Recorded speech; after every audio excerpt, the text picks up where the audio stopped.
এক জালেম স্বৈরাচারকে বিদায় দিয়ে আমরা আর এক জালেম স্বৈরাচারকে আনতে চাই না, দেব না কেননা তার কর্মফল পাইতেই হবে। সে যে কাজগুলা করছে, আয়নাঘর থেকে শুরু করে জুলুম, অত্যাচার, গুণ, খুন, ব্যাংক লুট থেকে শুরু করে দেশটাকে একেবারে ধ্বংস করে দিচ্ছে। আসলে সে 15ই আগস্টের তার পিতামাতা সহ তার পরিবার যে এখানে হত্যা হয়েছে, ওইটারই সে প্রতিশোধ নেওয়ার জন্য আসছে। সে প্রতিশোধ দিচ্ছে কীভাবে এই দেশকে অর্থনৈতিকভাবে পঙ্গু করে দিচ্ছে, এই দেশকে লুট করে ধ্বংস করে দিচ্ছে, এই দেশকে সুদ এবং ঘুষ দুর্নীতির মাধ্যমে রন্দে রন্দে দেশের আমলা থেকে শুরু করে রাজনীতিবিদ থেকে শুরু করে দেশের ডায়রিয়া সহ যে কোনো পানি শূন্যতায় এসএমসি রোড স্যালাইন কেনার সময় প্যাকের গায়ে এসএমসি লোগো দেখে কিনবেন।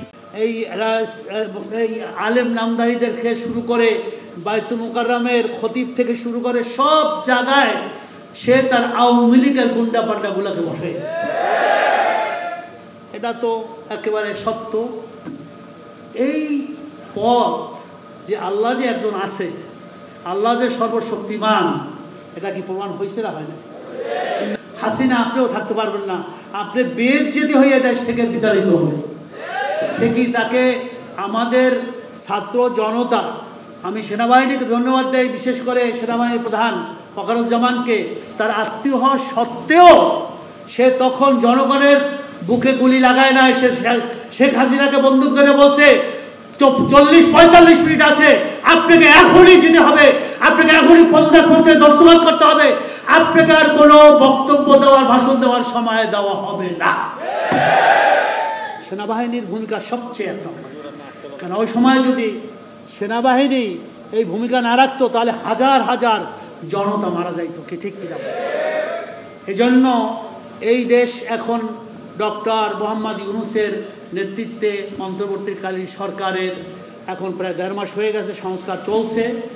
ইতিমধ্যে আমাদের সেনাবাহিনী প্রধান বলেছেন 18 মাসের মধ্যেই সে রয়টারের কাছে যে সাক্ষাৎকার দিয়েছেন তিনি নির্বাচনের আয়োজন করবেন। কিন্তু নির্বাচনের পরিবেশ হতে হবে। নির্বাচনের পরিবেশ আছে। আমরা কি আবার এই স্বৈরা শাসক ফেসিবাদ হাসিনার থেকে সে বিদায় নেছে, লাঞ্ছিত হয়েছে, আবার কোনো ফেসিবাদ বা কোনো স্বৈরাচার আসুক আপনারা কি চান? আমরা কি আবার বাংলাদেশে কোনো হাওয়া বাবল হোক এইটা চাই? এই হাওয়া বাবল হইতে দেওয়া যাবে না। আমরা দেখতেছি বিভিন্ন জায়গায় যে চাঁদাবাজি শুরু হয়েছে, হাত বদল। এক জালেম স্বৈরাচারকে বিদায় দিয়ে আমরা আর এক জালেম স্বৈরাচারকে আনতে চাই না, দেব না